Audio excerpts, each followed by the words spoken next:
Ele foi encontrado num estado que perturbou até mesmo médicos experientes. Em tamanho, correspondia a uma criança de 10 anos, mas em peso mal alcançava o de uma criança de 3 anos. Esqueleto vivo. Assim o chamavam baixinho aqueles que viram Joshua pela primeira vez naquela manhã de fevereiro. Naquela época, ninguém ainda compreendia que por trás dessa imagem chocante não se escondia uma doença, mas algo muito mais sombrio e estranho.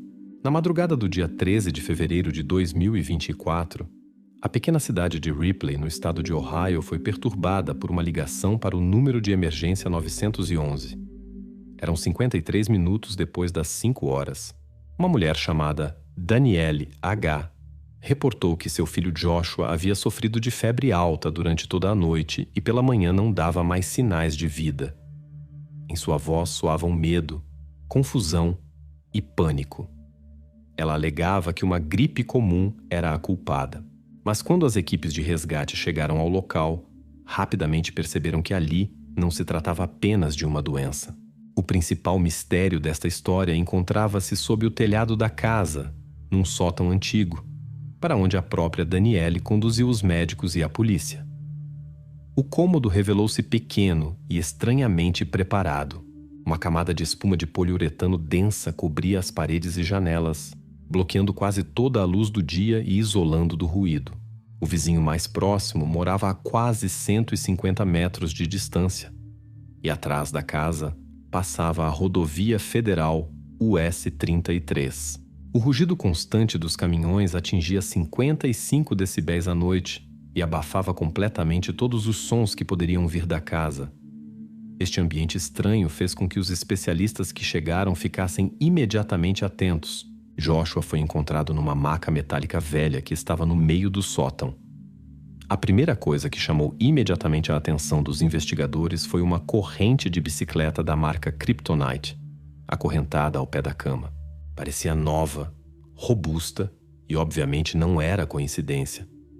Por que essa corrente se encontrava ali no sótão de uma casa familiar comum? A polícia ainda não compreendia naquele momento. Os médicos descreveram o estado de Joshua de forma máxima, contida e sóbria. Mas já então detalhes assustadores eram óbvios. Seu peso era de apenas 17 quilos. Isso significava que o índice de massa corporal era catastroficamente baixo, apenas cerca de 9,5, o que praticamente não é compatível com a vida. Ao redor da cintura do menino era possível ver uma estranha cicatriz contínua, cuja origem naquele momento também permanecia incompreensível. A versão original da mãe sobre a gripe agora apenas levantava mais questões. Lá embaixo na casa, enquanto a polícia investigava o local onde Joshua foi encontrado, os pais estavam na cozinha. Danielle estava sentada à mesa, chorava ininterruptamente e mal conseguia juntar algumas palavras. Seu marido, Mark H., de 42 anos, parecia diferente. Estava completamente calmo, mantinha distância de sua esposa e permanecia em silêncio. Suas mãos estavam cobertas de óleo de máquina como se tivesse acabado de consertar algo na garagem. As perguntas da polícia respondia muito brevemente e evitava qualquer detalhe, o que também atraiu a atenção dos investigadores. A primeira versão lógica da polícia estava ligada à mãe Danielle. Foi ela quem viu Joshua vivo pela última vez. Foi ela quem alegou que se tratava de uma gripe comum. Suas palavras contradiziam a imagem que os médicos observavam. A polícia anotou o comportamento estranho da mulher, suas reações artificialmente emocionais, mas ainda não tirou conclusões. O pai também entrou na mira. Mark H., um homem rigoroso e silencioso, sobre quem os vizinhos se expressavam breve e cautelosamente. Disciplinado. Assim falavam dele os poucos que o conheciam de alguma forma. Sua calma numa situação dessas parecia suspeita. Mas nas primeiras horas após a chegada da polícia, outro membro da família atraiu especialmente a atenção. Evan M., meio-irmão de Joshua, que havia completado recentemente 24 anos. Evan vivia no porão da mesma casa. Durante o primeiro interrogatório, explicou que às 5 da manhã havia ouvido os passos de Joshua. Esta informação pareceu estranha, pois, pelas palavras da mãe, o menino já estava muito mal naquele momento e não se levantava da cama. Evan comportava-se visivelmente nervoso Evitava olhar nos olhos dos investigadores e, no geral, parecia mais preocupado que os outros. Inicialmente, a polícia suspeitou que um conflito entre Evan e Joshua poderia ter levado à tragédia. Esta versão foi considerada em primeiro lugar. Mas já após algumas horas, o laudo médico do necrotério virou completamente o curso das investigações. Segundo o relatório do médico legista, não foram encontrados sinais de doença viral em Joshua. A causa da tragédia foi extrema desnutrição e falência múltipla de órgãos. Em outras palavras, Joshua simplesmente definhou lentamente por falta de comida e cuidados. Oficialmente, a versão gripe deixou de existir. Esta conclusão colocou em questão as palavras de todos os membros da família. Mas ainda restava uma pergunta importante. Para que era necessária aquela corrente de bicicleta que estava acorrentada à cama? A esta pergunta ainda não havia respostas nas primeiras horas da investigação. Todo o quadro parecia incompleto, e a versão relacionada com Evan agora parecia cada vez menos convincente. Os investigadores compreendiam que esta história apenas começava a se revelar. Por enquanto, apenas os fatos tinham significado. O sótão isolado, a maca metálica ligada com corrente e o estado crítico de Joshua, para o qual a doença era apenas uma explicação falsa. Evan M. entrou apenas temporariamente no foco das investigações. Sua versão não era convincente, mas formalmente ainda não havia sido completamente descartada. Mas já no final do dia, os investigadores começaram a suspeitar que Evan era uma pista falsa que desviava da causa principal da tragédia. Porque Mark H., o pai que pessoalmente havia comprado a corrente encontrada no sótão, mantinha absoluta calma em todos os interrogatórios e constantemente se referia apenas ao seu trabalho. 5 dias depois de Joshua ter sido encontrado no sótão, a investigação já se concentrava completamente na direção do pai da família, Mark. As investigações examinavam atentamente suas ações nos últimos meses, e veio à tona uma prova concreta que parecia quase irrefutável. Durante a busca na garagem da casa do casal H, a polícia descobriu um recibo da loja de materiais de construção Lowe's. Data da compra: 2 de julho de 2023. Na lista de mercadorias compradas estava claramente indicada uma corrente de bicicleta da marca Kryptonite e um cadeado confiável no valor total de $38.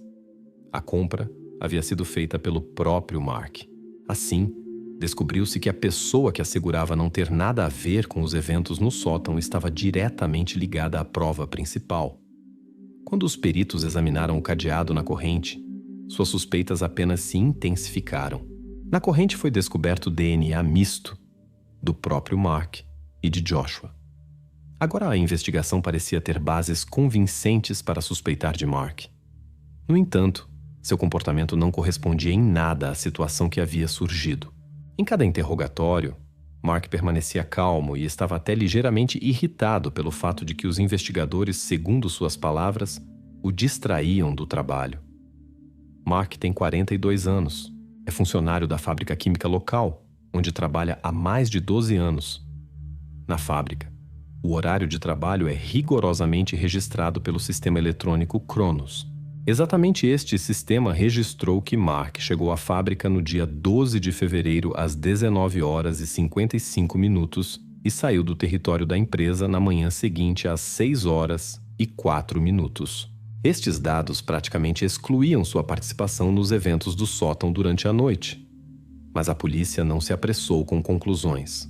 Os investigadores verificaram cuidadosamente o protocolo de dados do sistema Cronos e notaram um período importante que estava insuficientemente esclarecido. Desde o momento em que Mark saiu de casa na noite do dia 12 de fevereiro até sua aparição no local de trabalho, restavam cerca de 70 minutos de tempo livre. Isso era perfeitamente suficiente para chegar à fábrica, que ficava apenas a 12 quilômetros da casa, e até mesmo realizar ações adicionais. Exatamente estes 70 minutos transformaram o álibi absolutamente confiável de Mark em algo indefinido e vacilante. A polícia verificou a rota praticamente. Descobriu-se que o caminho da casa à fábrica química não leva mais de 15 minutos de carro, mesmo considerando o tráfego noturno. Se Mark tivesse planejado suas ações antecipadamente, ele bem poderia ter usado parte desse tempo para estar no sótão e fixar a corrente na maca. O próprio Mark rejeitava categoricamente quaisquer suposições sobre sua participação. Referia-se à estabilidade de sua vida e exigia uma explicação de por que ele subitamente faria algo assim. A cada vez retornava ao seu trabalho e se referia aos registros do sistema Cronos como única prova possível de seu não envolvimento. A investigação se fez a pergunta: poderia Mark realmente conseguir tudo nestes 70 minutos? A resposta dos especialistas foi inequívoca. Sim, ele poderia. O tempo gasto para o trajeto e a fixação da corrente se encaixava perfeitamente neste período.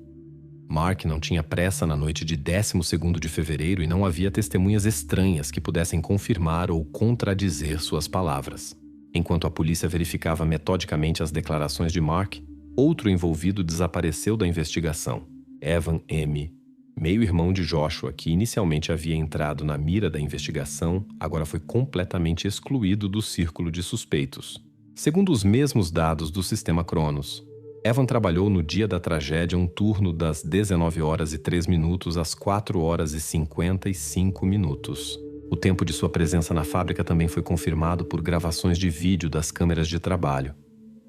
Agora sua versão de que havia ouvido os passos de Joshua por volta das 5h da manhã não parecia mais estranha. Evan foi justificado e definitivamente liberado das suspeitas. Sua linha se revelou falsa e foi completamente fechada pela investigação. Repetidamente, os investigadores retornavam à corrente Kryptonite, porque a pessoa que havia feito tal compra muitos meses antes do incidente não sentia preocupação. Por que Mark permaneceu tão autoconfiante, apesar das evidências óbvias de sua participação no que aconteceu no sótão? Exatamente neste momento, a investigação recebeu um resultado de perícia inesperado. Na fechadura da corrente de bicicleta foi encontrada mais uma amostra de DNA. As células epiteliais pertenciam a Danielle H., mãe de Joshua. Este detalhe mudou toda a situação e questionou a clareza do quadro que ainda poucas horas antes parecia tão óbvio. Agora surgiu na investigação uma nova pergunta: quão profundamente Danielle estava envolvida nesta história e como seu DNA chegou à corrente, sobre a qual ela anteriormente nada havia mencionado. A polícia pensou pela primeira vez que a calma de Mark possivelmente se explicava pelo fato de que ele não era o único que sabia para que exatamente a corrente estava destinada. Possivelmente, ele não era a figura principal desta tragédia, porque o assistente social escolar que visitou a casa da família HH em agosto não retornou mais com uma verificação apesar do isolamento de Joshua do mundo exterior. Quando os policiais retornaram aos eventos que precederam fevereiro de 2024, notaram um detalhe incomum. No 15º de agosto de 2023, um assistente social escolar visitou pela primeira vez em muito tempo a casa do casal H. O objetivo da visita era padrão: avaliar as condições domésticas e se certificar da segurança de Joshua. Neste momento, o assistente social não registrou sinais preocupantes. Segundo o relatório oficial que foi assinado no mesmo dia na casa da família H, tudo estava em ordem. O assistente social anotou que Mark e Danielle se comportaram de forma amigável. As condições de vida correspondiam à norma. A família parecia cooperativa. Parecia que não havia razão para verificações adicionais. Mas já no início do ano letivo, no 1º de outubro de 2023, Joshua parou de frequentar as aulas na Ripley Middle School. Seus colegas de classe e professores não receberam explicação compreensível. No arquivo escolar de Joshua, que posteriormente ficou disponível para a investigação, foi encontrado um papel estranho com um atestado médico. Nele constava que Joshua supostamente havia sido enviado para tratamento com sua tia em Ohio e temporariamente não poderia frequentar a escola. O atestado estava bem redigido, tinha aparência oficial e continha até mesmo a assinatura da enfermeira escolar, Kathy R. Por que os serviços sociais não iniciaram uma nova verificação quando Joshua desapareceu por muito tempo de seu campo de visão? A resposta logo se tornou óbvia. Os investigadores recuperaram os arquivos dos registros telefônicos do Serviço Social Escolar. No 10º de outubro de 2023, o assistente social ligou para o número residencial da família H para esclarecer a situação com a longa ausência de Joshua. O próprio Mark atendeu o telefone. Sua voz soava calma, autoconfiante. Mark explicou ao funcionário que Joshua realmente estava em Ohio, fazendo tratamento e logo retornaria à escola. A gravação telefônica desta conversa foi preservada e confirmou as palavras de Mark. O assistente social não viu razão para duvidar e não enviou nova verificação. No entanto, os investigadores notaram uma inconsistência nos documentos oficiais. O atestado do arquivo escolar, supostamente assinado por Kathy R., parecia suspeito. Um exame grafológico urgente foi ordenado e os resultados foram inesperados. O exame mostrou que a assinatura no atestado coincidia completamente com a amostra de caligrafia de Danielle H., mãe de Joshua. Isso significava que exatamente Danielle havia falsificado o atestado médico para justificar a ausência de Joshua na escola. Agora ficou claro que a família intencionalmente isolou Joshua do mundo exterior. A história inventada sobre o tratamento com a tia permitiu ao casal H esconder Joshua completamente de professores, colegas de classe e serviços sociais por vários meses. Danielle foi a iniciadora da falsificação de documentos, porém a questão permaneceu em aberto. Era ela a única participante deste plano? A enfermeira escolar Kathy R., cujo nome figurava no atestado falsificado, automaticamente caiu sob suspeita. A investigação considerou necessário verificar sua possível participação nos eventos. No entanto, bastante rapidamente se descobriu que Kathy, no 1º de outubro, quando o papel falsificado foi emitido, estava em licença legal, o que não apenas documentos escolares oficiais confirmaram, mas também depoimentos de seus colegas. No dia da emissão do atestado, a enfermeira Kathy se encontrava fora da cidade. Sua presença física na escola era impossível. Assim, a versão sobre a participação de Kathy R. na falsificação do atestado médico foi completamente excluída. A enfermeira não tinha nada a ver com o fato de seu nome ter sido usado indevidamente em papéis oficiais. A investigação fechou esta pista falsa e direcionou novamente a atenção para a mãe de Joshua. Enquanto isso, ainda permanecia um problema não resolvido. Por que o assistente social escolar, mesmo após a ligação formal do 10º de outubro, não insistiu em um encontro pessoal com Joshua? Não se certificou pessoalmente de sua saúde? A ausência de nova verificação se explicava não apenas pela ligação de Mark, mas também por aquele quadro perfeito inicial que a família havia demonstrado em agosto. Naquela época, nada despertou as suspeitas do assistente social, e as garantias de Mark na conversa telefônica soaram absolutamente convincentes. O assistente social considerou a situação normal e não empreendeu ações adicionais. Do lado da família H, tudo parecia como se eles simplesmente tentassem proteger Joshua de perguntas desnecessárias e atenção. No entanto, agora ficou claro que por trás dessas intenções externamente boas se escondia algo mais. A família fechou gradualmente, passo a passo, todos os contatos de Joshua com o mundo exterior. Documentos falsificados, a ligação com informações falsas, a ausência de nova verificação. Tudo isso permitiu ao casal manter o que acontecia na casa completamente em segredo por meses. Os investigadores compreenderam pela primeira vez claramente que o isolamento de Joshua não foi acidental ou uma medida temporária. Danielle conscientemente recorreu à falsificação de documentos e Mark, conscientemente e com autoconfiança, confirmou dados falsos. A família estava disposta a empreender muito para que ninguém interferisse em seu sistema cuidadosamente construído de segredos. Mas para que o casal escondia Joshua tão cuidadosamente, ainda permanecia obscuro. Por que a balança de cozinha e o caderno com cálculos de calorias foram jogados no saco de lixo? No mesmo dia, 18º de fevereiro de 2024, os investigadores continuaram metodicamente o exame do terreno ao redor da casa da família H. A atenção se direcionou para uma série de sacos de lixo que estavam ordenadamente empilhados junto à parede traseira da garagem. Entre lixo doméstico e restos de comida foi feita uma descoberta estranha que mudou drasticamente a direção da investigação. Bem no fundo de um dos sacos, a polícia descobriu uma balança de cozinha da marca Salter, que obviamente havia sido jogada fora recentemente. A balança era eletrônica, bastante precisa, com graduações claramente legíveis. Durante o exame, os investigadores constataram que o lacre da balança não estava danificado, o que significava que ela estava em estado funcional. Ao lado da balança, no mesmo saco de lixo, Foi encontrado um caderno escolar fino que estava escrito com caligrafia feminina ordenada: Food Plan. Inicialmente, os policiais pensaram que fosse o antigo diário alimentar de alguém ou listas de compras. No entanto, rapidamente ficou claro que o caderno era usado de forma completamente diferente. Ele continha cálculos exatos de calorias e porções de vários produtos. Em várias páginas estavam listados com precisão ideal produtos individuais, gramas e calorias. Uma das primeiras anotações que chamou a atenção dos detetives foi uma fórmula estranha: feijão 100 gramas, X, 2, counas, 600 quilocalorias. Esta anotação foi acompanhada por uma nota breve feita com caneta vermelha: não obedece, reduzir. A investigação interessou-se imediatamente por este detalhe.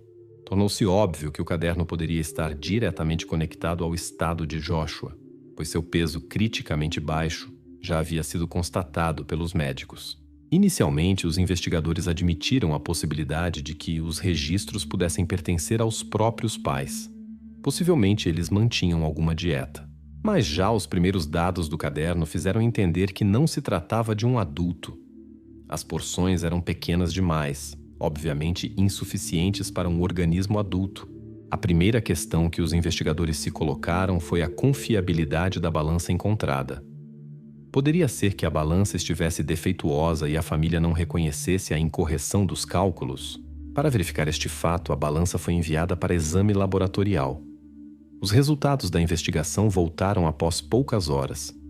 O desvio das indicações da balança era menor que 1%. Isso excluía a possibilidade de erro técnico. Isso significava que todos os cálculos indicados no caderno foram feitos conscientemente por aqueles que os utilizavam. Depois disso, a investigação decidiu verificar se havia sinais de que a família comprava produtos propositalmente de acordo com os cálculos encontrados. Assim foi descoberta uma nova testemunha: Terry S., vendedor da loja local Ripley Mart. Ele lembrava-se muito bem de como Danielle H. veio à loja no dia 5 de fevereiro e comprou simultaneamente 24 latas de feijão. A compra pareceu-lhe incomum e ele lembrou-se de suas palavras: isso é tudo o que ele merece. Esta frase recebeu agora um significado completamente diferente. Estes novos detalhes convenceram definitivamente os investigadores de que se tratava exatamente de um controle rigoroso da alimentação de Joshua. Mas permanecia incompreensível porque uma prova tão importante e comprometedora havia sido jogada no saco de lixo. Alguém dos pais, obviamente, tentava eliminar evidências. No início da investigação, os policiais cautelosamente levantaram a hipótese de que o caderno encontrado poderia ser antigo e não ter nada a ver com Joshua. Possivelmente o casal H praticava uma dieta rigorosa e há muito tempo havia parado de usá-la. Contudo, esta versão rapidamente perdeu sentido quando os investigadores notaram nas últimas páginas do caderno as datas das anotações. Elas eram frescas, muito atuais. No final do dia, os criminalistas finalmente coletaram impressões digitais do caderno e as compararam com o banco de dados. O resultado foi esperado, mas não menos assustador. Nas páginas com cálculos de porções foram claramente estabelecidas as impressões digitais de Danielle e Mark. A investigação confirmou que as últimas anotações foram feitas apenas 2 dias antes daquela manhã quando Joshua foi encontrado no sótão. Assim, os investigadores obtiveram pela primeira vez não apenas confirmação indireta, mas direta de que ambos os pais participaram juntos da limitação rigorosa da alimentação de Joshua. O caderno plano alimentar jogado no lixo e a balança Salter tornaram-se as últimas e mais importantes provas que ligaram definitivamente Danielle e Mark à causa da tragédia. Agora a polícia não duvidava de que isso não eram simplesmente coincidências ou correspondências inexplicáveis. O casal H conduzia conscientemente um controle detalhado de quanta comida Joshua recebia e reduzia intencionalmente sua quantidade. Esta descoberta levou a investigação a uma nova fase. Restava apenas uma coisa a entender: por que os pais controlavam tão metodicamente sua alimentação e o que exatamente queriam alcançar com isso. Após quase 1 ano de investigações e julgamentos, o Tribunal do Distrito de Brown começou no dia 30 de janeiro de 2025 a proclamação da sentença final no caso de Mark e Danielle H. Desde o momento dos primeiros depoimentos até o discurso final do promotor, todas as provas e todos os indícios haviam sido cuidadosamente examinados. Agora o tribunal não tinha mais dúvidas. Tudo o que aconteceu com Joshua não foi acidental, mas ações conscientes e conjuntas de ambos os pais. O juiz enumerou lentamente as provas e conectou cada elo da corrente que levou à tragédia.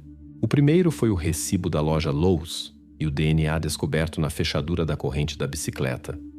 A investigação confirmou que exatamente Mark comprou a corrente já no verão de 2023 e exatamente ele a fixou na cama. Confirmação disso foi a cicatriz fresca na pele de Joshua, que surgiu exatamente devido ao uso múltiplo da corrente nos últimos dias de sua vida. O segundo elo estava conectado aos documentos escolares falsificados.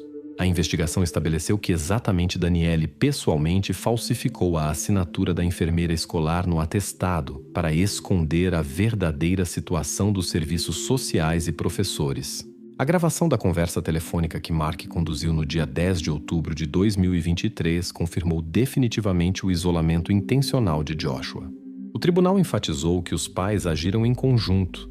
Cada um de seu lado ajudou a criar a ilusão de que em sua casa tudo estava em ordem. O terceiro e decisivo elo estava conectado à balança de cozinha encontrada e ao diário alimentar. O caderno detalhado, com cálculos de calorias e limitações rigorosas de porções, tornou-se a principal prova de que a desnutrição de Joshua não foi acidental e não resultado de uma doença. O registro do vendedor da loja Ripley Mart sobre a compra de 24 latas de feijão e as palavras de Daniele de que isso é tudo o que ele merece foram decisivos para o tribunal.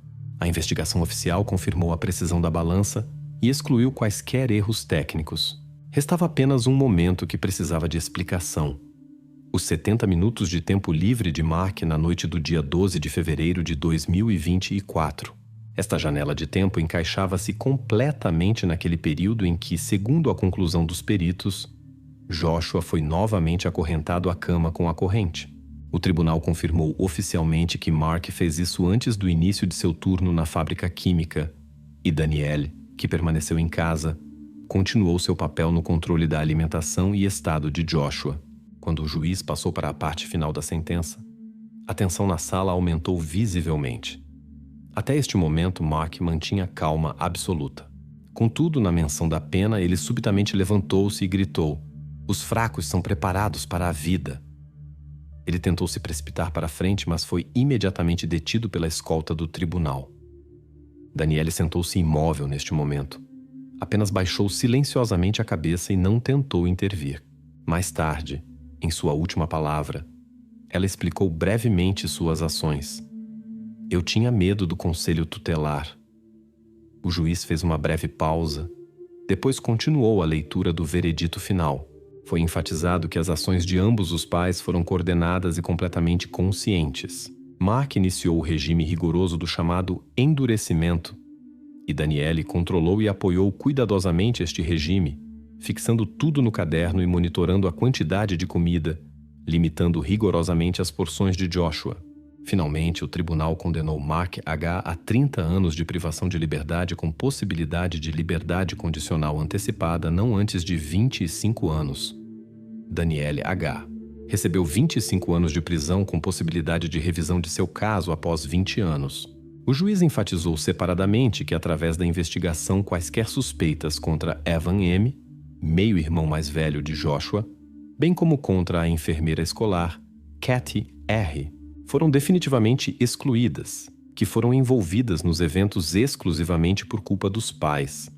Contudo, permaneceu fora da investigação oficial ainda uma linha que nunca foi diretamente pronunciada nos julgamentos. A investigação admitiu a possibilidade de que este não pudesse ter sido o primeiro caso de tais medidas educativas na família.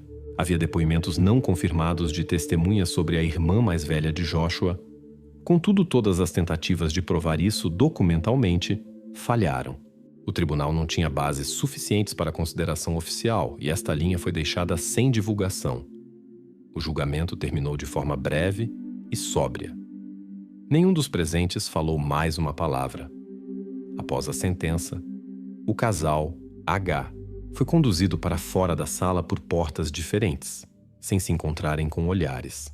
Os espectadores começaram a deixar silenciosamente o tribunal, entendendo que a tragédia de Joshua não foi acidental, mas um plano cruelmente calculado, pensado e realizado por aqueles que mais que todos os outros deveriam ter cuidado dele.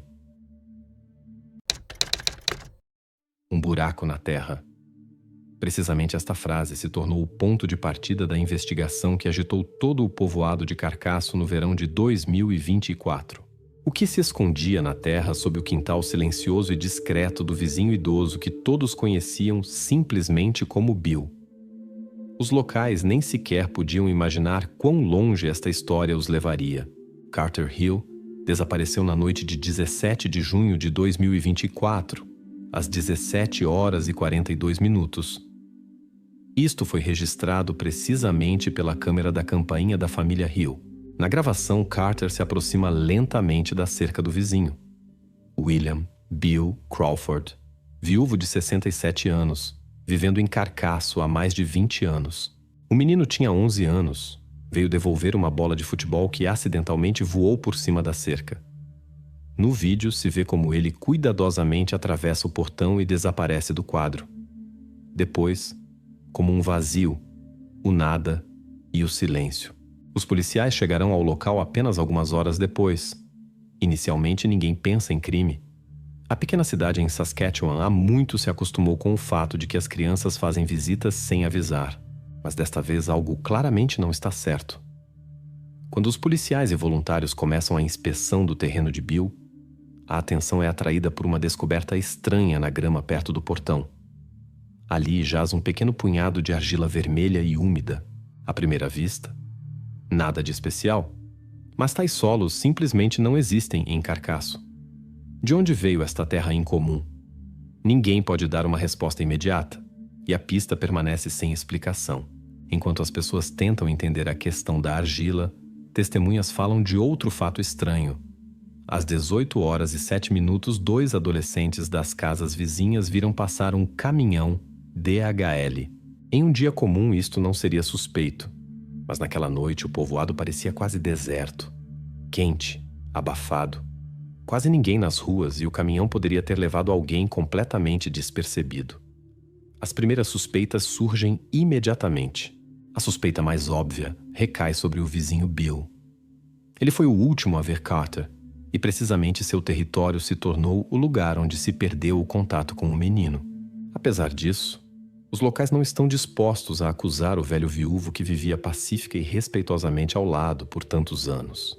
Bill mesmo fala com a polícia sem tensão nem medo, repetindo calmamente e com confiança. Ele simplesmente pegou a bola de volta e Carter foi embora para continuar brincando.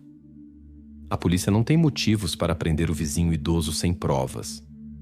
No entanto, também aparece outro rumor retomado pelos locais. Supostamente o motorista do caminhão de longa distância poderia ter parado e levado alguém que simplesmente estava por perto. A história rapidamente ganha popularidade. Parece simples e compreensível para os habitantes locais, mas por enquanto não tem confirmações, além das palavras dos adolescentes. Os policiais não ignoram este rumor, mas são céticos em relação a ele. Enquanto não houver provas, são apenas conversas. Alguns dias depois, aparece outra pista. Voluntários, inspecionando os arredores, encontram na estrada uma chuteira de futebol infantil, exatamente como a que Carter usava. A imprensa rapidamente pega a descoberta, espalhando a versão do sequestro pelo caminhoneiro. Esta teoria parece simples e lógica. O motorista parou, pegou o menino que casualmente estava por perto e foi embora. A chuteira, como uma confirmação desta história. Os investigadores são cautelosos. Eles entendem. As pistas podem ser enganosas, e a chuteira estava colocada muito convenientemente em um lugar visível. Eles não se apressam em tirar conclusões, mas também não descartam completamente a versão. A polícia registra a descoberta e envia para a perícia. Enquanto isso, a história do caminhoneiro se mantém em rumores, e faltam aos policiais testemunhos claros ou provas em vídeo. Chega 29 de junho. Quase 2 semanas desde o desaparecimento de Carter. Um cão de serviço da RCMP faz uma ronda pelo terreno de Bill. O animal fica nervoso, corre ao longo da parede traseira da casa e de repente para bruscamente. O cão mostra claramente um lugar, senta e começa a choramingar baixinho. Este é o sinal. Aqui há algo. O condutor do animal marca no solo a área com terra recém-escavada. Ele sente. Eles finalmente estão perto. Mas os policiais não podem simplesmente começar a cavar. A lei exige uma autorização oficial do tribunal, um mandado de busca. O processamento dos papéis se estenderá pelo menos até amanhã, e durante este tempo pode acontecer qualquer coisa. Toda esta noite se torna mais difícil para os investigadores. Eles estão perto da verdade, mas não podem tocá-la agora mesmo. Os locais não sabem nada dessas últimas descobertas da polícia. Eles continuam sussurrando e debatendo sobre o que aconteceu na noite de 17 de junho. Um buraco na terra. Uma frase que já se espalhou pelo povoado. Mas ninguém pode sequer imaginar quão literalmente ela descreve o que espera todos pela manhã, quando as forças da lei finalmente obtiverem um mandado e pegarem as pás nas mãos. A noite permanece como a única barreira entre eles e aquela mesma verdade que já está escondida sob a terra há 2 semanas.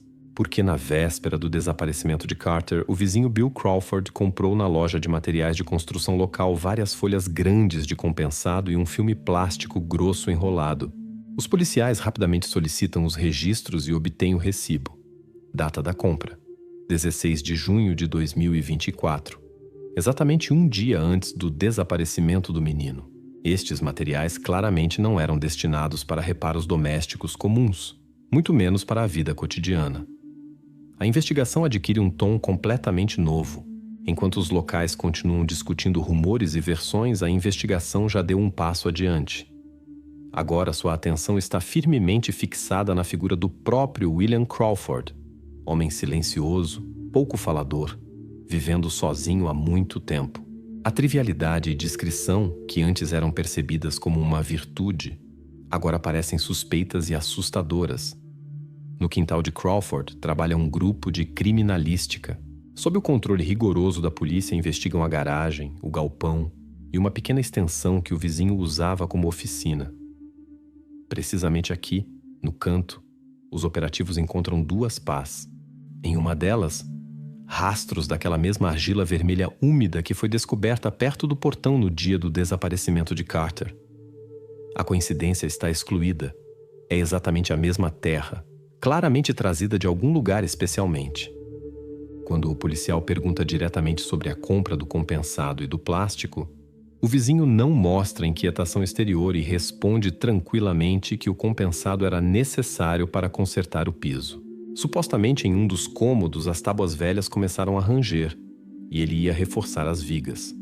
Uma coisa normal para uma casa velha, explica aos investigadores. No entanto, a polícia já sabe que o piso da casa não foi tocado por pelo menos 15 anos. Os investigadores examinam cuidadosamente os cômodos, verificam o estado das tábuas e entendem.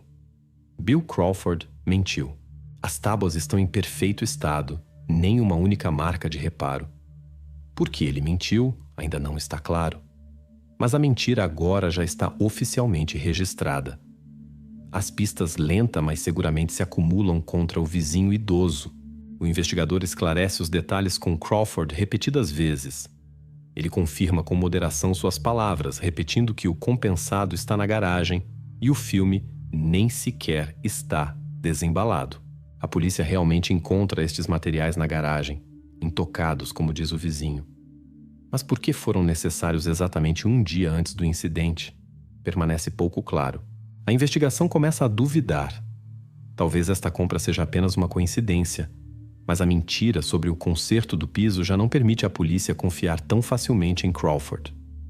Paralelamente, verificam os rumores surgidos entre os vizinhos. Uma mulher, vivendo em frente, afirma que tarde na noite de 17 de junho ouviu no terreno de Crawford um choro silencioso, parecido com uma voz infantil. A polícia leva a sério as palavras da vizinha e a conduz a um interrogatório oficial. Um dia depois, a mulher já não está tão segura de seu depoimento. Diz que o som poderia ter sido emitido por um gato, e agora ela não tem certeza de nada. A investigação nota isto como uma pista falsa e a deixa de lado. Nenhuma outra testemunha de sons ou comportamento incomum de Crawford durante a noite foi identificada. A versão da vizinha com o choro infantil não se confirma. A polícia considera esta pista pouco convincente e a fecha. A testemunha assina o protocolo de que agora não pode ter certeza de suas palavras. Esta versão é atribuída aos nervos e medos dos habitantes locais, tomados pela ansiedade e suposições.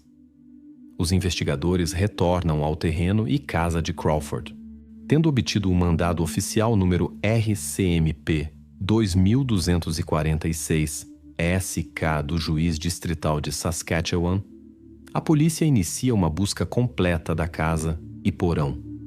O porão é velho, com piso de tábuas, parecendo intocado há muitos anos.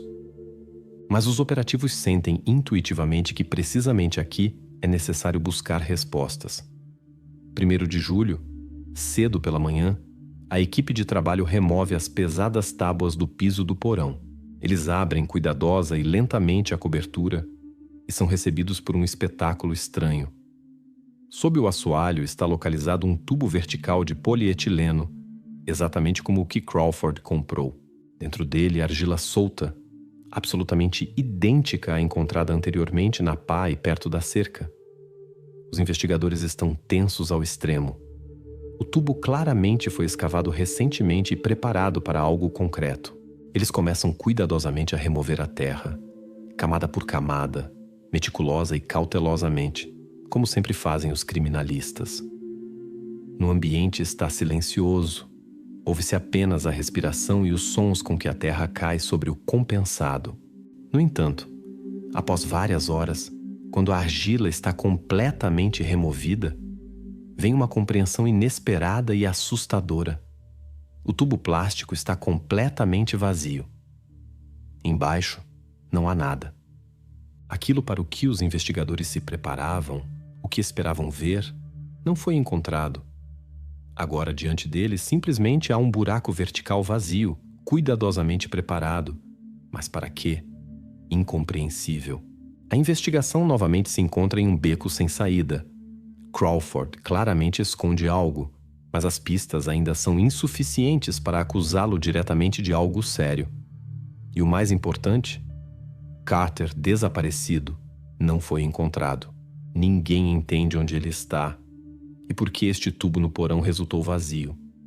Agora o foco da polícia inevitavelmente se desloca de volta. Para a família Hill, aqueles que viram Carter por último antes do desaparecimento. Talvez lá se encontrem as respostas faltantes que por enquanto evitam tão obstinadamente os investigadores. Por que o pai de Carter, Mark Hill, deletou o vídeo da campainha exatamente 1 hora antes do investigador entrar pela primeira vez em sua casa? Imediatamente após a polícia descobrir o vazio no buraco plástico na casa de Crawford, a atenção se desloca bruscamente para a família Hill. Os investigadores notam um fato estranho. Por volta de 1 hora da madrugada de 1º de julho, Mark Hill, o pai do menino desaparecido, deletou a gravação da câmera da campainha. Este passo parece inadequado e suspeito precisamente agora, quando cada prova se torna decisiva na investigação. Os detetives imediatamente se conectam com o serviço de atendimento ao cliente da empresa que fornece serviços de armazenamento de gravações de vídeo. No registro da conta está claramente indicado: o arquivo foi deletado a 1h12 da madrugada. Mark é urgentemente convocado para interrogatório, e agora seu status passa para a categoria de suspeitos. Quando Mark aparece no interrogatório, ele parece tenso e evita o olhar do investigador. Mas gradualmente o homem revela as razões da exclusão do arquivo. Ele afirma que deletou a gravação não por um motivo criminoso, mas exclusivamente por vergonha. Supostamente no vídeo ele trata muito duramente seu filho, briga, levanta a voz. Mark tenta convencer o investigador de que deletou a gravação exclusivamente por sentimento de culpa, não querendo que alguém o visse assim. A investigação não está disposta a acreditar no pai pela palavra. Na empresa que fornece o serviço de armazenamento, a gravação é rapidamente restaurada, apesar da exclusão pelo usuário. Os investigadores imediatamente estudam as imagens para confirmar ou refutar o depoimento de Mark. A visualização da gravação muda radicalmente a direção da investigação. No vídeo se vê claramente como às 17h35 Mark Hill realmente está parado na varanda da casa e levanta a voz para seu filho. Carter está parado a alguns passos do pai. Escuta em silêncio, mas após alguns minutos se vira bruscamente e foge com a bola nas mãos. O pai olha com irritação na direção, depois bate a porta. No relógio da câmera são 17h38. Em seguida se vê como Carter se aproxima da cerca de Bill Crawford, provavelmente tendo decidido devolver a bola voada ao vizinho após o que passa para seu território.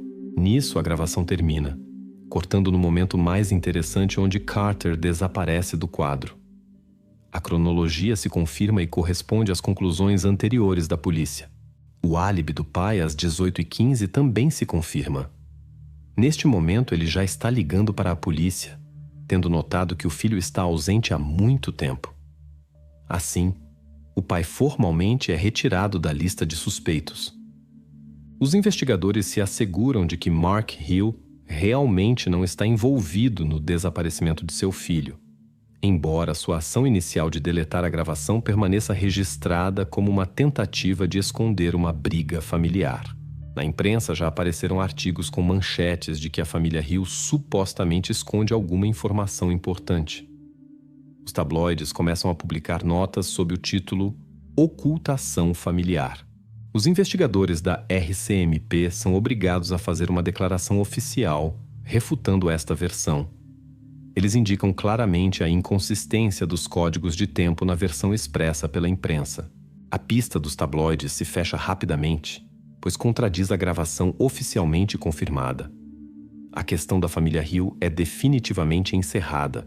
No entanto, neste mesmo vídeo restaurado no canto distante do quadro, entre as árvores densas atrás da casa, os operativos notam um novo detalhe que anteriormente perderam. Uma silhueta mal distinguível de um grande caminhão com a coloração amarelo-vermelha característica da DHL se move lentamente ao longo da rua traseira do povoado. É este mesmo caminhão do qual falavam anteriormente os adolescentes. Então, a polícia tratou suas palavras com cautela, atribuindo a fantasia e suposições. Mas agora, o fato está registrado pela câmera e não admite dúvida. Os tempos coincidem perfeitamente. O caminhão se move lentamente e claramente para antes de partir novamente e desaparecer atrás das árvores. Isto muda bruscamente o curso da investigação e dá peso à versão anteriormente considerada fantasiosa do sequestro pelo motorista do caminhão de longa distância. Precisamente agora, os investigadores entendem que não poderão avançar enquanto não encontrarem o próprio motorista do caminhão. A próxima tarefa: estabelecer sua identidade, rastrear a rota e entender por que o caminhão estava precisamente aqui, em um momento tão incomum. Para os investigadores agora, uma coisa está clara. O motorista do caminhão, que anteriormente parecia um fantasma, agora se torna a figura mais importante da investigação. Agora a investigação deve virar em uma direção absolutamente nova, seguindo o escorregadio caminhoneiro. As próximas respostas só podem ser encontradas nele. Porque o motorista do caminhão DHL afirma que viu um homem idoso jogando algo embrulhado em um saco nos arbustos perto da estrada? E como isto se relaciona com o desaparecimento de Carter? Os policiais imediatamente se dirigem ao escritório da empresa de transporte DHL na cidade mais próxima. Seu objetivo é claro: falar com aquele mesmo motorista cujo caminhão foi claramente registrado pela câmera da família Hill. Anteriormente, a versão com participação do caminhão parecia uma suposição dos habitantes locais. No entanto, agora, quando o próprio motorista se torna uma testemunha importante, a polícia leva a sério suas palavras. O motorista, um homem de meia idade, parece preocupado e diz que ele mesmo decidiu entrar em contato com a polícia depois que as notícias sobre Carter se espalharam pela região. Ele se lembra daquela noite com uma clareza inesperada, embora normalmente seus dias passem iguais e entediantes. Os dados da lista de rastreamento do caminhão obtidos da DHL confirmam suas palavras. A máquina realmente passou perto do povoado de Spiritwood às 18h53. Isto corresponde completamente à cronologia do desaparecimento de Carter. Além disso, o homem fornece à polícia a gravação de seu videoregistrador pessoal instalado no para-brisa. A gravação é turva e crepuscular, mas nela se vê claramente como na luz dos faróis no acostamento da estrada está parado um homem. Ele usa chapéu, está curvado. Não se vê o rosto. Ao lado dele se vê claramente uma pá. Nas mãos do desconhecido. Um pacote que ele joga brusca e desajeitadamente nos arbustos densos. Os policiais assistem atentamente à gravação repetidas vezes. Não há dúvidas. Não é um passante casual. Os investigadores imediatamente conectam este episódio com a figura do vizinho Bill Crawford, que já suscitou repetidamente questões e suspeitas, embora formalmente sua participação ainda não esteja aprovada. Os operativos imediatamente retornam a Crawford e novamente o convocam para interrogatório. Na delegacia, o vizinho parece calmo, embora claramente cansado pelo que está acontecendo. O investigador sem preâmbulos pergunta diretamente onde exatamente ele estava na noite de 17 de junho e o que fazia depois das 17h30. Crawford, como antes, afirma confiantemente que depois de pegar a bola de Carter, não saiu mais de casa. Ele afirma que passou a noite assistindo televisão e se deitou cedo, mas agora a polícia dispõe de novas pistas e provas, e suas palavras parecem cada vez menos convincentes. No entanto, há um detalhe importante. O tempo indicado por Crawford só coincide parcialmente com o que está na gravação de vídeo do motorista DHL. Segundo a afirmação do motorista, o desconhecido de chapéu ele viu muito mais tarde, já depois das 18h30.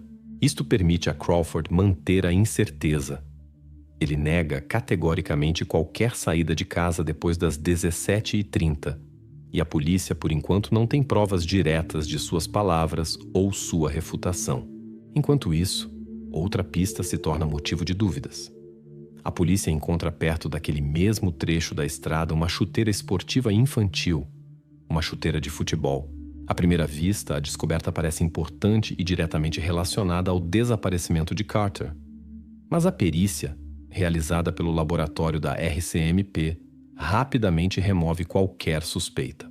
O tamanho da chuteira é claramente maior que o que Carter usava. O calçado é praticamente novo, não tem marcas de uso. E o mais importante, nenhum marcador de DNA do menino nela. Os investigadores constatam confiantemente: a chuteira foi colocada intencionalmente para confundir a investigação e criar a aparência de outro cenário de sequestro. Esta pista se fecha definitivamente, mas abre uma nova linha preocupante de investigação. Alguém especificamente tenta desviar a polícia do caminho certo. Precisamente aqui se torna compreensível que o caso não está em absoluto em um erro casual ou coincidência ridícula. A investigação registra claramente este momento. Alguém colocou o calçado, tentando levar a polícia em direção à versão de sequestro por um desconhecido, caminhoneiro ou outra pessoa casual. Esta é uma ação consciente, calculada para arrastar a polícia por um caminho falso. E os investigadores entendem que por trás deste ato está precisamente aquele que realmente sabe o que aconteceu na noite de 17 de junho. Agora toda a concentração de atenção novamente retorna à personalidade de Bill Crawford. Ele mais uma vez se torna o objeto principal da investigação. Agora já não simplesmente um suspeito, mas uma pessoa de quem exigem explicações concretas e claras, porque a silhueta gravada pelo motorista do caminhão se parece demais com sua figura. E a pá encontrada combina perfeitamente com aquela que estava em sua oficina. Os investigadores registram cuidadosamente todas as novas circunstâncias, entendendo que cada ação de Crawford agora adquire significado especial. E embora por enquanto não haja provas diretas contra ele, cada vez mais pistas indiretas se alinham em uma cadeia lógica levando precisamente a ele. Chega a etapa crítica da investigação, onde qualquer novo detalhe é capaz de mudar completamente seu curso. Os policiais entendem. Agora eles estão no limiar daquele momento quando a verdade ou se manifestará definitivamente ou se esconderá nas sombras para sempre. E a pergunta principal: quem exatamente e por quê tentava cuidadosamente desviar a investigação do caminho certo, agora inevitavelmente obriga os policiais a retornar e olhar mais de perto a vida e comportamento do vizinho idoso, que talvez sabe sobre aquela noite muito mais do que jamais contou. Como Bill Crawford pôde mover algo volumoso e pesado por seu terreno, se ele afirma que na noite do desaparecimento de Carter não saiu de casa, Na véspera, os investigadores entenderam claramente que a chuteira colocada era uma tentativa de direcionar a investigação por uma pista falsa. Agora, a atenção novamente se fixa no terreno de Crawford. E já cedo pela manhã de 3 de julho, os especialistas criminalistas começam um novo exame de seu território. Agora, os policiais se interessam até pelos menores detalhes, aqueles aos quais antes ninguém prestava atenção. À luz do dia, na terra macia do terreno são claramente visíveis linhas finas, 2 sulcos paralelos. Os policiais entendem. São as marcas de um carrinho de jardim que o vizinho idoso frequentemente usava para trabalhar no terreno. As marcas claramente levam da entrada do porão da casa até o final distante da horta. Os investigadores medem a distância, exatamente 14 metros. O carrinho de jardim, encontrado no galpão de Crawford, é verificado imediatamente. Segundo as especificações do fabricante, ele pode suportar uma carga de até 100 kg. Para mover um objeto pesado é o meio ideal. Os policiais lenta, mas seguramente reconstruem o quadro do ocorrido. Neste mesmo dia, a polícia recebe uma nova pista importante que confirma suas suspeitas. Um adolescente da casa vizinha acidentalmente gravou no telefone um vídeo noturno.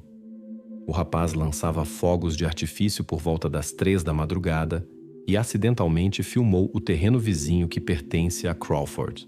Na gravação, feita às 2h40, se vê como na escuridão completa se acende uma pequena lanterna. Sob a luz da lanterna se distingue claramente a figura de Crawford, que faz esforços consideráveis, rolando diante de si um objeto pesado naquele mesmo carrinho de jardim sobre tábuas de madeira deitadas no chão. A gravação de vídeo é curta e granulada, mas suficientemente clara para confirmar que Crawford conscientemente mentiu à investigação. Agora suas afirmações de que não saiu de casa depois das 17h30 são oficial e completamente refutadas. Os investigadores rapidamente analisam a possibilidade de ver as ações de Crawford do lado dos vizinhos. Mas a casa localizada à direita estava vazia toda a semana. A família foi de férias. Isso significa que Crawford facilmente pôde mover quaisquer objetos por seu terreno sem temer ser visto por estranhos. A polícia novamente convoca Crawford para interrogatório. No entanto, agora suas respostas se tornaram ainda mais evasivas e cautelosas. O vizinho idoso continua insistindo que não se lembra de nada sobre movimentações durante a noite. Segundo suas palavras, se ele usou o carrinho foi apenas de dia para trabalhos de jardim. No entanto, as provas diretas já não lhe dão a possibilidade de continuar negando o óbvio. Os investigadores novamente examinam cuidadosamente o lugar para onde levavam as marcas do carrinho. No canto distante da horta se descobre uma pequena camada fresca de terra. Os operativos imediatamente começam a cavar naquele lugar, classificando cuidadosamente o solo. No entanto, após várias horas de trabalho tenso, se torna claro: neste lugar não há nada. O canteiro está vazio. Nenhum resto. Nenhuma marca de Carter. A versão do enterro de algo na horta de Crawford se revela falsa. O solo está verificado. Os criminalistas têm certeza. Aqui ninguém enterrou nada. Tudo apenas indica que a terra aqui foi revolvida muito recentemente. Mas para quê, se não for para ocultar pistas? A polícia ainda não tem resposta para esta pergunta. No entanto, os investigadores entendem que o velho vizinho claramente tentava esconder algo e confundir a investigação mais uma vez. A versão do enterro na horta é fechada oficialmente, e todas as forças agora são direcionadas para outro cenário possível. O cão de serviço, novamente atraído às buscas, examina atentamente o terreno de Crawford. De repente, o animal mostra interesse especial por uma velha escotilha de horta levando a um pequeno tubo de drenagem. Os policiais rapidamente abrem a escotilha e verificam cuidadosamente o conteúdo do tubo. No entanto, está vazio. Nem restos, nem outras marcas há. No entanto, a análise laboratorial do solo retirado do tubo de drenagem mostra coincidência com a terra encontrada anteriormente no porão de Crawford. Isso significa que o objeto movido durante a noite claramente estava coberto com aquela mesma argila vermelha que os policiais descobriram no início da investigação. Agora, diante dos investigadores, surge uma nova versão. Crawford moveu o objeto não para fora do terreno, mas novamente escondeu dentro de sua casa. A polícia entende que novamente é necessário obter um mandado oficial para uma busca detalhada repetida da casa. As verificações anteriores puderam ter perdido algo importante, possivelmente escondido em um lugar mais secreto. A investigação está certa de que a chave do enigma do desaparecimento de Carter se encontra precisamente dentro da casa onde vivia o vizinho idoso. Crawford silenciosamente retorna para casa, acompanhado por olhares policiais cheios de desconfiança e firme intenção de conhecer a verdade. Parece que ele mesmo começa a perceber quão perto os operativos estão da solução de seu segredo cuidadosamente escondido. Chega a noite. A polícia novamente está esperando o mandado, que agora parece o único obstáculo entre eles e a resposta definitiva, capaz de revelar o mistério que agitava a pequena cidade de Carcasso há mais de 2 semanas. Por que 2 adolescentes locais tão inesperadamente deletaram sua transmissão noturna do serviço popular exatamente no dia em que Carter desapareceu? Os investigadores há muito se acostumaram a prestar atenção às casualidades, especialmente quando há muitas em um caso. A manhã de 4 de julho começa para os detetives com outra descoberta relacionada aos vizinhos de Bill Crawford. 2 estudantes do ensino médio, vivendo 2 casas longe de seu terreno, na noite do desaparecimento de Carter, organizaram uma transmissão online em um serviço de streaming, mas pela manhã, por alguma razão, se apressaram em deletar a gravação. Nas condições de busca massiva e atenção aumentada da polícia, tal ação parece, suavemente falando, suspeita. Os policiais, é claro, solicitaram uma cópia deste vídeo ao serviço. O vídeo foi obtido rapidamente. As empresas sempre mantêm cópias de arquivos deletados, embora os adolescentes claramente não tenham pensado nisso. Inicialmente, os investigadores não veem nada em comum. Transmissão juvenil típica, risos altos, piadas, filmagem descuidada no telefone. Mas após alguns minutos de visualização, o som se torna mais baixo, como se os garotos especificamente estivessem escutando algo no quintal. Precisamente neste momento, os detetives param a gravação e amplificam o som. Os especialistas em análise de áudio conectam o equipamento e, de repente, no fundo de ruídos e vozes distantes, distinguem claramente uma voz fina, fracamente audível, pronunciando uma frase curta. "Deem água." Pausa no escritório do investigador. Longa, pesada, tensa. Não pode haver dúvidas. A voz pertence a Carter. A perícia de áudio confirma isto com probabilidade de quase 100%. O menino naquele momento, na noite de 17 de junho, estava claramente vivo e se encontrava em algum lugar por perto, possivelmente muito perto do lugar de onde era conduzida a transmissão. O interrogatório dos adolescentes passa rápida e tensamente. Os garotos não estão acostumados a lidar com a polícia e ficam visivelmente nervosos. Um deles, mais falante, imediatamente explica por que decidiram deletar o vídeo pela manhã. Ele diz que fez isso por causa das palavras do próprio Crawford. O vizinho idoso, segundo as palavras do garoto, estava irritado com o barulho e uma vez declarou que se os garotos continuassem se comportando ruidosamente durante as noites, ele cortaria a internet deles. Para os adolescentes, isso se revelou de uma ameaça suficientemente séria para deletar a gravação, mesmo sem revê-la. Os policiais entendem que estes 2 adolescentes não são culpados, simplesmente assustados, e se tornaram testemunhas involuntárias. Mas isso não anula o fato de que os garotos registraram o momento-chave de toda a história.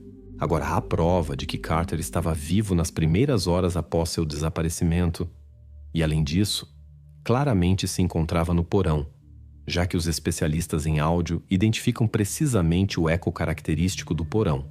Um dos investigadores revisa o vídeo quadro por quadro, seguindo atentamente cada movimento e detalhe na imagem. Ele não consegue se livrar do pensamento de que pode perder algo importante. O vídeo é granulado, tremulante, indecifrável, mas de repente seu olhar para em uma mão que acidentalmente brilhou no quadro. O investigador amplia a imagem e congela.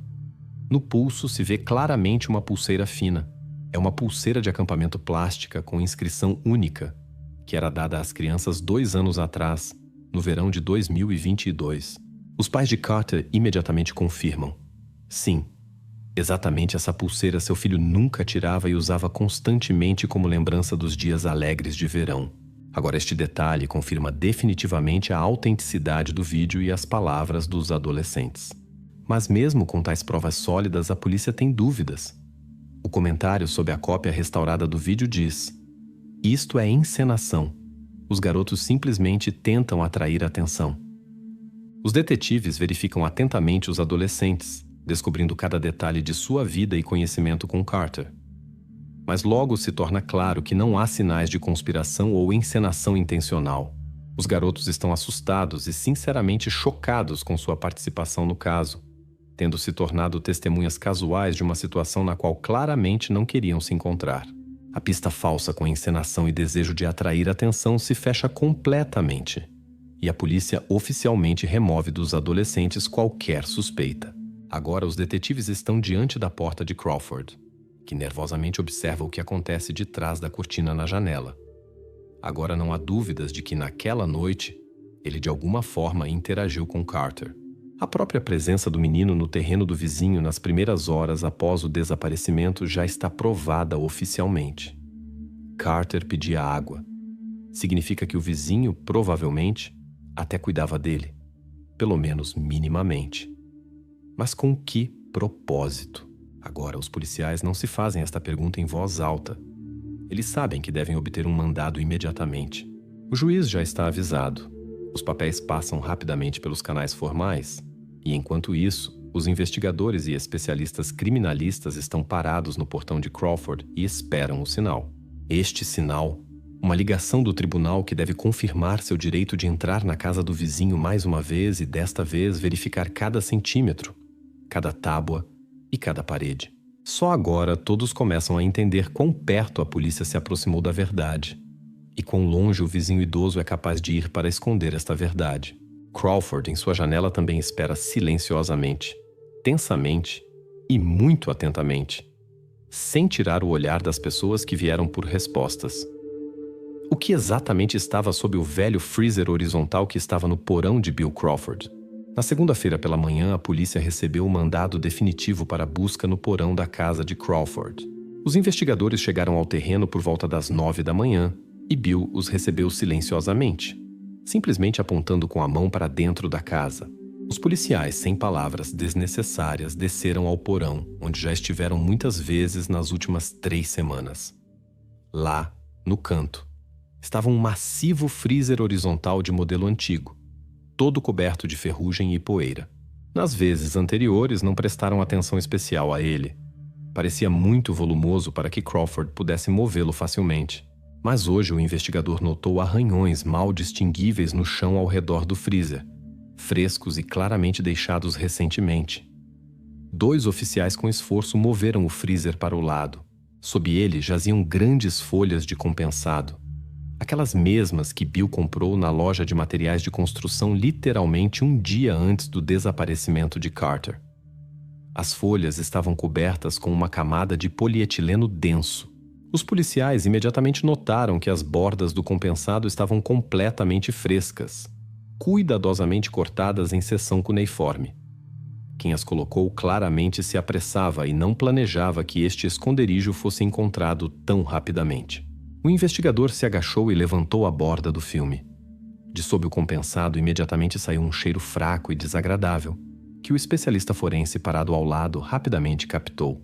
Ele acenou para o detetive e disse que o cheiro era quase imperceptível, mas isso significava uma coisa: o buraco foi aberto recentemente e fechado novamente. O cheiro simplesmente não teve tempo de se espalhar pelo porão.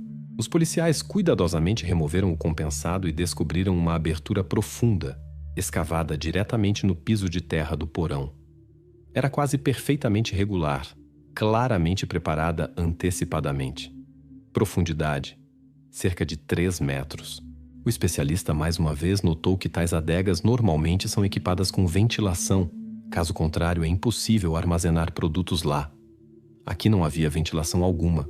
Não era uma adega comum, como mais tarde a defesa de Crawford tentou apresentar sem sucesso.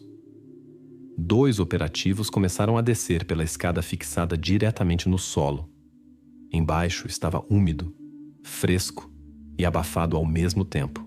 A luz das lanternas rapidamente delineou um pequeno espaço e então parou em uma figura no canto distante do buraco. Os policiais congelaram por alguns segundos antes de um deles silenciosamente relatar pelo rádio. O encontramos. Carter estava lá, encolhido em uma bola, ao lado de uma garrafa de água plástica vazia. Não havia mais nada no buraco, apenas areia úmida e terra. Mais tarde, os especialistas descobriram que na garrafa havia apenas impressões digitais de Bill Crawford. Isso indicava que precisamente ele descia ao buraco, precisamente ele dava água ao menino. Mas a água claramente foi insuficiente. Crawford estava naquele momento em cima, perto da porta do porão, em completo silêncio. Os policiais subiram e se aproximaram dele. Eles comunicaram que ele estava preso e começaram a ler seus direitos. O homem idoso simplesmente acenou, sem dizer palavra. Parecia que estava preparado para isso antecipadamente. Algumas horas depois, o especialista forense oficialmente confirmou a causa da morte: desidratação. A data da morte foi nomeada 30 de junho, com possível margem de erro de alguns dias. Ou seja, o menino estava vivo pelo menos uma semana após o desaparecimento. Ficou claro que ele realmente pedia água a Crawford. E este claramente a dava, mas claramente não de forma a salvar a vida do menino. Quando os investigadores saíram da casa, os vizinhos observaram a prisão silenciosamente, sem sussurrar, sem se aproximar. A família de Carter permaneceu dentro de sua casa. Seu silêncio era pesado, quase palpável. Toda a pequena cidade sabia que Crawford viveu entre eles por longos anos, mas ninguém pôde imaginar o que se escondia sob a superfície da vida comum do vizinho silencioso. Naquela mesma noite, a defesa de Crawford começou a preparar argumentos de que a adega era destinada para armazenar vegetais. Mas ninguém acreditou. A polícia imediatamente apresentou o argumento: 3 metros de profundidade, ausência completa de ventilação e sinais evidentes de que o buraco foi aberto e fechado recentemente. Isso excluía a possibilidade de seu uso para fins pacíficos. O juiz imediatamente sancionou o encarceramento de Crawford. Na delegacia, Bill parecia cansado, mas não perdido. Ele respondia brevemente, sem palavras desnecessárias, nada explicando nem confessando. As perguntas sobre razões e motivos ele se calava, olhando em algum lugar à sua frente, como se não notasse o investigador. Agora, diante da polícia, se colocava uma nova tarefa: entender o que exatamente movia Crawford. A perícia deveria decidir se o vizinho idoso estava mentalmente são e se percebia completamente as consequências de suas ações. O motivo do ato permanecia por enquanto desconhecido, e a investigação apenas começava a cavar mais fundo, tentando descobrir a verdade. Os oficiais deixaram o terreno já ao anoitecer. A casa de Crawford, pela primeira vez em muitos anos, estava absolutamente escura, sem sinais de vida.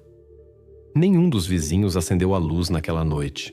A pequena cidade parecia ter parado, percebendo a magnitude da tragédia que aconteceu aqui, entre as ruas comuns e tranquilas, atrás da fachada habitual da vida cotidiana.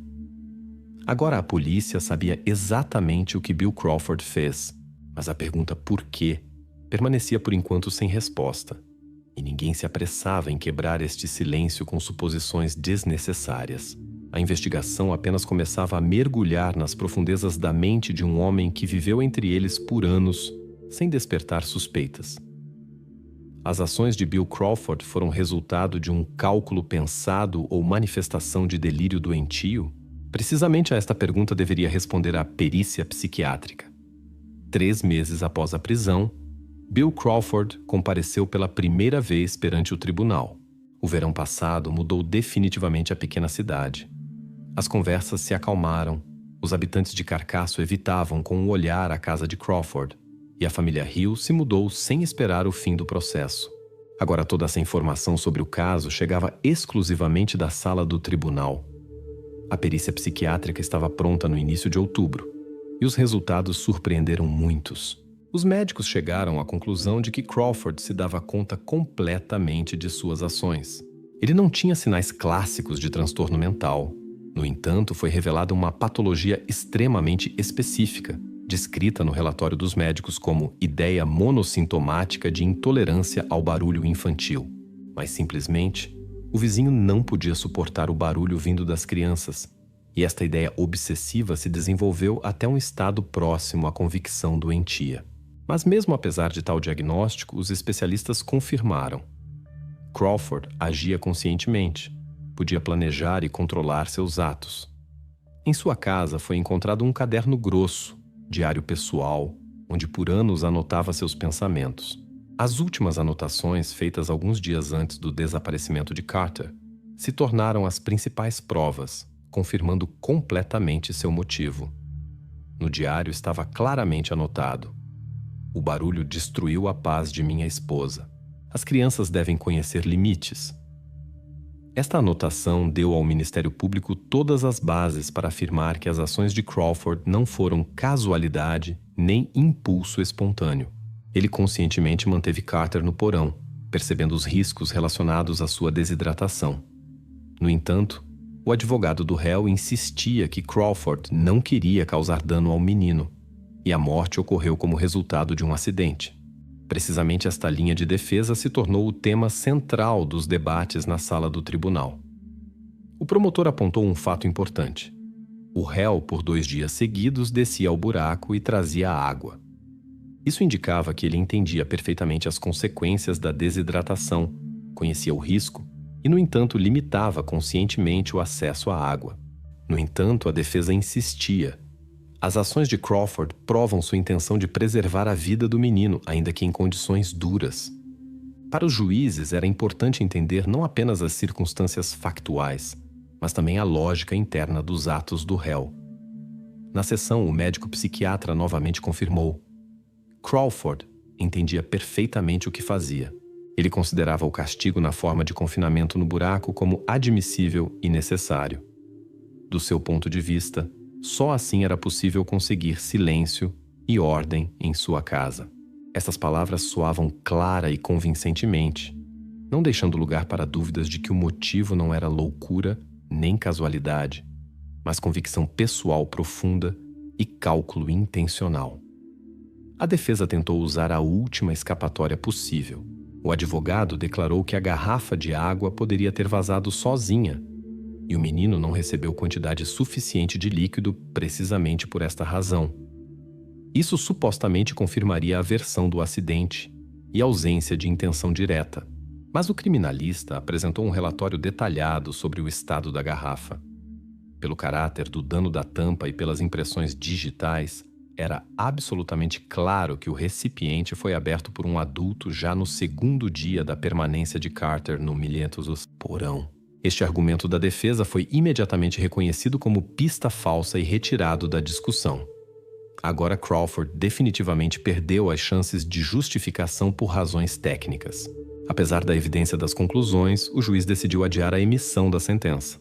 O tribunal determinou realizar uma sessão adicional na primavera do ano seguinte, designando um procedimento especial chamado Fitness Hearing, para se assegurar definitivamente da capacidade de Crawford de responder por seus atos e perceber completamente as consequências. Para muitos habitantes de Carcasso, tal decisão do tribunal foi inesperada, mas o procedimento exigia certeza completa antes que fosse pronunciado o veredicto definitivo. Até a emissão da sentença restavam ainda alguns meses, mas já ninguém duvidava que Bill Crawford não sairia em liberdade no futuro próximo.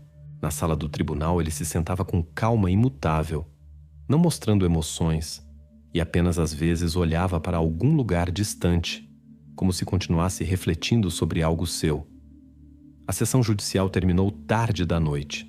Os repórteres foram para suas casas e Crawford foi levado de volta à cela de detenção preliminar. A polícia e o Ministério Público se preparavam para a última etapa do processo, entendendo que a questão principal agora não estava nas provas ou pistas, mas na área da psiquiatria e responsabilidade moral do vizinho idoso por seus atos. A sessão do tribunal terminou, mas o processo ainda não havia acabado. A cidade esperava a resposta definitiva à pergunta mais importante, e agora do tribunal se exigia apenas colocar o ponto final nesta história. A sala da Corte Suprema em Prince Albert estava lotada pela primeira vez em toda essa história das audiências do caso de Bill Crawford. A família de Carter Hill não estava presente pessoalmente. Seus interesses eram representados por um advogado. Crawford se sentava na sala sem levantar a cabeça, evitando encontros com qualquer um pelo olhar. Quando o juiz começou a ler o veredicto, se instalou um silêncio completo. A decisão definitiva soava clara e inequívoca.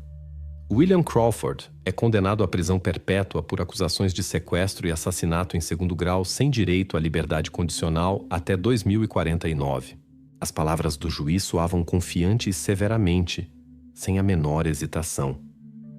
O juiz explicou detalhadamente por que precisamente foi emitida tal punição severa. Segundo os materiais da investigação, Crawford intencionalmente atraiu Carter ao seu terreno na noite de 17 de junho do ano anterior sob pretexto de devolver a bola.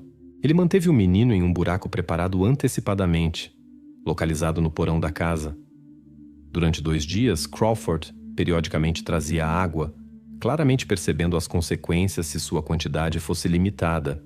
No entanto, após o início das buscas massivas, ele se assustou com o desmascaramento e tomou a decisão de parar o acesso à água, após o que completamente fechou o buraco com compensado e rolou sobre ele o freezer horizontal. A investigação conseguiu estabelecer e confirmar toda a sequência de eventos praticamente ao minuto. Foram reunidos e cuidadosamente verificados todos os fragmentos da história. O primeiro fragmento é a chuteira infantil encontrada perto da estrada. A investigação provou que o calçado foi especialmente adquirido pelo próprio Crawford no centro comercial mais próximo alguns dias antes do incidente. A chuteira foi intencionalmente jogada perto da estrada para direcionar a investigação por uma pista falsa e desviar as suspeitas de seu próprio terreno. O segundo fragmento, o buraco vazio descoberto em 1º de julho. Naquela noite, Crawford moveu os restos de Carter do buraco no carrinho de jardim e escondeu no freezer horizontal que colocou no porão em cima do compensado e polietileno, para retardar a possível propagação do cheiro e mascarar o local de armazenamento. Apenas uma semana depois, quando a intensidade das buscas diminuiu, Crawford devolveu os restos de volta ao buraco, cobrindo-o com compensado fresco. O terceiro fragmento, a transmissão dos adolescentes que viviam por perto. Seu vídeo casual provou que Carter estava vivo pelo menos os primeiros 2 dias após o sequestro. A voz que pedia água foi confirmada por especialistas em áudio como pertencendo precisamente a Carter. O quarto, a gravação de vídeo da campainha da casa da família Hill. Esta gravação se tornou o último ponto oficial onde Carter foi registrado vivo, confirmando que precisamente Crawford encontrou o menino por último. E o quinto, a garrafa de água vazia com impressões de Crawford, encontrada junto aos restos. A perícia claramente confirmou que a garrafa esteve nas mãos de um adulto e a água era controlada, não dada livremente. Todos os detalhes se compuseram em um quadro único e íntegro, não deixando lugar para dúvidas sobre a culpa de Crawford. Após a leitura da sentença, Crawford se levantou lentamente. A escolta se aproximou, se preparando para tirá-lo da sala. Ele pela primeira vez levantou os olhos e silenciosa, mas claramente pronunciou, olhando diretamente nos rostos dos espectadores e do juiz: "Vocês todos fazem barulho." Esta breve réplica causou um leve movimento na sala do tribunal, mas os guardas rápida e profissionalmente o levaram para trás da porta. As palavras de Crawford foram discutidas por muito tempo pelos habitantes locais como confirmação de sua obsessão incompreensível que médicos e psicólogos analisaram tão cuidadosamente. Esta foi a última declaração pública de William Crawford. Após o tribunal, o dossiê sob o número RCMP-SK, número 21824, foi oficialmente selado. Todos os fatos do crime foram definitivamente estabelecidos e não restaram incertezas sobre os momentos-chave do caso. As pistas falsas, a versão do sequestro pelo motorista do caminhão DHL e o conflito familiar na casa dos Hill foram fechadas e oficialmente rejeitadas pelo tribunal. Ao arquivo foram apenas os protocolos detalhados dos movimentos noturnos dos restos do menino no terreno de Crawford. A investigação decidiu não divulgá-los publicamente, deixando os materiais sob classificação, considerando isso como não influente. No veredicto final, O povoado de Spiritwood e o vizinho Carcaço gradualmente retornaram à vida habitual. No entanto, desde então se tornou notavelmente mais silencioso. A família Hill deixou a cidade para sempre. A casa de Crawford ficou vazia por muito tempo, gradualmente se cobrindo com marcas do tempo e esquecimento. Agora em Spiritwood, novamente reinava o silêncio. Talvez até muito profundo.